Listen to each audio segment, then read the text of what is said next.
Hello guys and welcome to another video of Leo career friends. आज हम लोग discuss करने वाले हैं अबाउट द गवर्नमेंट इंडिया, जिन्होंने रिसेंटली एवरेज कंप्लीशन टाइम जो है प्रधानमंत्री आवास योजना ग्रामीण, जो इसके अंतर्गत गवर्नमेंट हाउसेस बना रही है, उसको 114 दिनों तक के अंतराल पर ला दिया है। तो इसको डिटेल में समझते हैं फ्रेंड्स।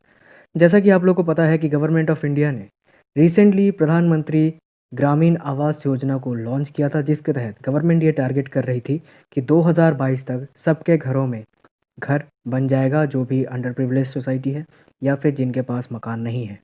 यहाँ पर आपको कुछ बात पता होनी चाहिए कि ये जो नंबर था, जो 314 रखा गया था सरकार के द्वारा, उसे अब घटाकर 114 कर दिया गया है। तो ये यानी जो कंप्लीशन ऑफ हाउसेस का टारगेट रखा गया था, उससे अब टारगेट को और कम कर दिया गया है ताकि जल्दी से जल्दी इस प्रोजेक्ट को कंप्लीट किया जा सके। अब यहाँ पर ये जो नंबर ऑफ डेज़ है, ये प्रोवाइड किया गया है national institute of public and finance policy, जो कि फाइनेंस से रिलेटेड और पॉलिसी मेकर जो पब्लिक वेलफेयर स्कीम्स होती हैं या जिस तरीके की ये कैंपेन्स होते हैं जो गवर्नमेंट लॉन्च करती है, उसको देखती है। अब ये स्कीम जो है टारगेट कंप्लीशन 2022 मार्च तक कंप्लीट करने की अनुमान है, जहाँ पर लगभग 2,95,00,000 घरों के बनने की उम्मीद है।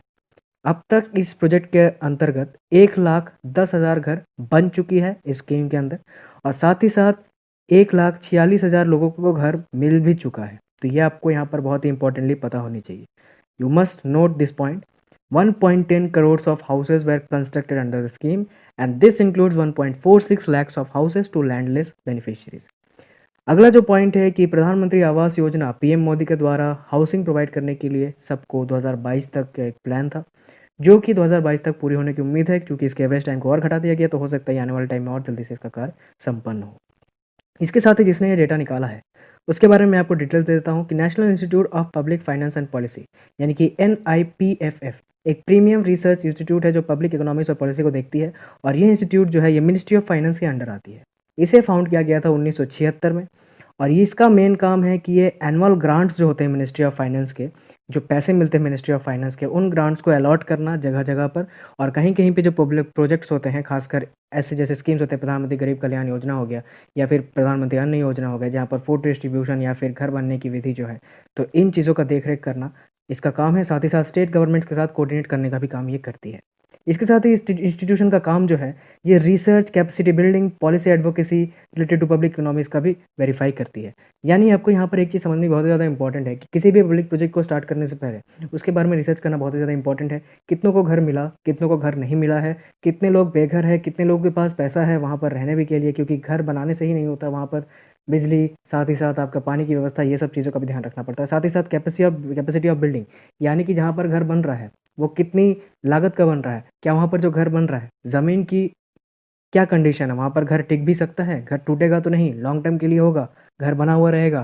तो ये भी देखना बहुत ही ज़्यादा इंपॉर्टेंट है। और साथ ही साथ पब्लिक एडवोकेसी, ये भी बहुत ही ज़्यादा इंपॉर्टेंट है कि इससे कैलकुलेशन भी मिलता है गवर्नमेंट को रेवेन्यू जनरेट करने में, एक्सपेंस जनरेट करने में।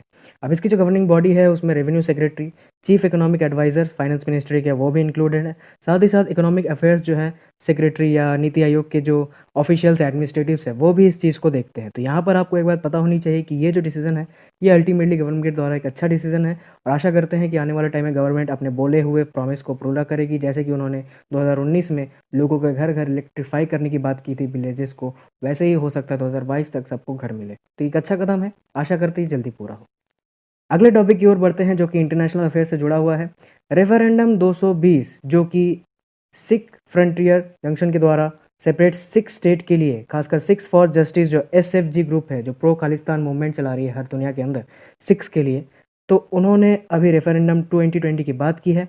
लेकिन यहाँ पर आपको एक बात पता होनी चाहिए कि जस्टिन ट्रू, जो कि कनाडा के प्राइम मिनिस्टर है, उन्होंने रिसेंटली इसको रिकॉग्नाइज करने से मना कर दिया है। और साथ ही साथ इस डिसीजन का पंजाब के चीफ मिनिस्टर अमरिंदर सिंह ने वेलकम किया है। आपको एक बात पता होनी चाहिए कि सिक्स फॉर जस्टिस यानी कि SFG एक प्रो खालिस्तान ग्रुप है, जो पूरी दुनिया के अंदर सिक्स का एक अलग देश डिमांड करता है। आपको एक बात पता होगी कि जब इंदिरा गांधी को मारा गया था, तब जो प्रो खालिस्तान मूवमेंट बना था, उस समय उनकी मृत्यु का कारण भी यही प्रो खालिस्तान मूवमेंट था। एक तरीके की ये बहुत ही क्या कहा जा सकता है, एथनिक ग्रुप है जो खासकर सिक्स की राइट की बात करती है। लेकिन आपको एक बात यहाँ पर पता होनी चाहिए कि चीफ मिनिस्टर ने यही कहा है कि कनाडा जैसे इस रेफरेंडम को नहीं मानता क्योंकि कनाडा में ज़्यादा पंजाबी रहते हैं, ज़्यादा सिख्स रहते हैं। वैसे ही दूसरे कंट्रीज़ भी इस एग्ज़ाम्पल को होल्ड करके अपने देशों में भी ये ऐलान करें कि हम रेफरेंडम 2020 को नहीं मानेंगे। एक और चीज़ आपको यहाँ पर पता होनी चाहिए कि रेफरेंडम 2020 जो है, ये मेजरली इंडिया को भागों में बाँटने के लिए लाया गया था। ख़ासकर इस ग्रुप का मकसद यही है कि एक हिस्सा खालिस्तान जो है, ख़ासकर ईस्टर्न पंजाब का जो पार्ट है, वो भारत से कटकर अलग हो जाए और कम्युनल लाइन्स पे सिख्स और हिंदुओं के बीच एक दीवार खड़ी हो जाए। इससे अल्टीमेटली पाकिस्तान खुश होगा। अब यहाँ पर आपको एक बात पता होनी चाहिए कि कनाडा जो है, कनाडा के फॉरेन मिनिस्टर ने यही कहा है कि Canada sovereignty, unity, territorial integrity को सपोर्ट करता है भारत की, और साथ ही साथ गवर्नमेंट ऑफ कनाडा ये कभी भी रिकॉग्नाइज़ नहीं करेगी कि रेफरेंडम 2020 आने के बाद सिख एक अलग देश के साथ भारत से अलग हो जाए। अल्टीमेटली सिख लीडर्स ने भी इसका बहुत ही ज़्यादा वेलकम किया है।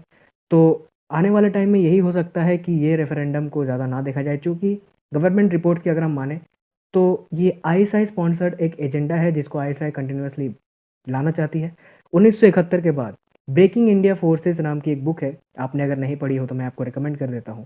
उसमें इस पॉलिसी के तहत ये बताया गया है कि चूँकि 71 में बांग्लादेश को पाकिस्तान से अलग कर दिया गया था और पाकिस्तान लीगल फ्रंट्स पे यानी फ्रंटियर बॉर्डर पे पाकिस्तान भारत के साथ लड़ नहीं सकता सैन्य मामले में, तो भारत को अंदर से खोखला करने की रणनीतियाँ बनाते हैं।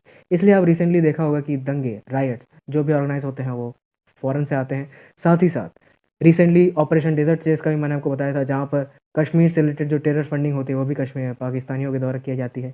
साथ ही साथ रेफरेंडम 2020 भी एक पाकिस्तानी प्रो मूवमेंट जहाँ पर इंडिया के सिख इस मूवमेंट को नहीं मानते। वहीं दुनिया में जो आईएसआई स्पॉन्सर्ड फंडिंग से खासकर इंग्लैंड हो गया या फिर ऑस्ट्रेलिया हो गया, यहाँ पर सिख्स बेसिकली इसको मानते हैं और खालिस्तान की डिमांड करते हैं। लेकिन हमने ये अक्सर देखा है कि सिख रेजिमेंट हो सेना में या फिर सिख्स का कंट्रीब्यूशन इकोनॉमी में बहुत ही ज़्यादा है। चूँकि वो माइनॉरिटी में है, तो एक हिस्सा हमारा ये भी हुआ था कि 1984 में एक दंगा हुआ था दिल्ली के अंदर, जो कि काफ़ी भयावह था और लोगों को इससे काफ़ी दिक्कत हुआ था। तो सिख और हिंदुओं में एक दरार पड़ी थी, लेकिन आने वाले टाइम में सिख्स हमेशा से भारत के एक शागिर्द रहे हैं और एक भारत के चाहने वाले रहे।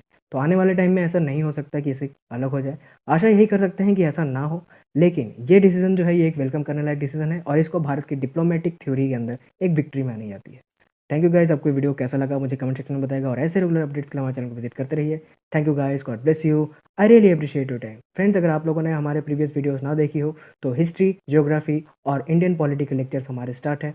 अगर आप यूपीएससी की पढ़ाई अपने घर बैठे फ्री करना चाहते हैं तो हमने लेक्चर्स प्रोवाइड कराने की आपको रिस्पॉन्सिबिलिटी ली है और साथ ही साथ करंट अफेयर्स के अपडेट तो आपको रेगुलरली मिलते ही रहेंगे। इसलिए चैनल को सब्सक्राइब करिए, दोस्तों के साथ में शेयर करिए और ऐसे ही सपोर्ट करिए, क्योंकि इससे हमें उम्मीद जगेगी कि आप लोगों को हमारा कंटेंट और हमारी क्वालिटी पसंद आ रही है। Thank you guys, God bless you, I really appreciate your time.